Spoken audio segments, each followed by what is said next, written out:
ஐயா ஐயான்னு சொல்லி குரு பூஜைக்கு வந்தது பசுமனூனா முத்துராமலிங்க தேவர் ஐயா தான்.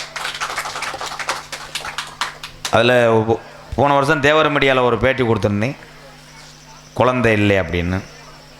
ஐயாவுடைய அருளோடு சித்தரை உலக மக்கள் எல்லாம் அவர் அருளை தெரிந்து கொள்வார்கள். இந்த வருஷம் என் மனைவி 6 மாதம் கர்ப்பவதியாக இருக்கா. ஐயாட்ட வேண்டிக்கிட்டே நடக்கு.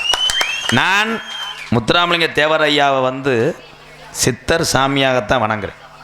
நான் ஏன் இந்த சேவைக்கு வந்தேன்னா ஐயாவுடைய அந்த வழியில் வந்ததுனால தான்.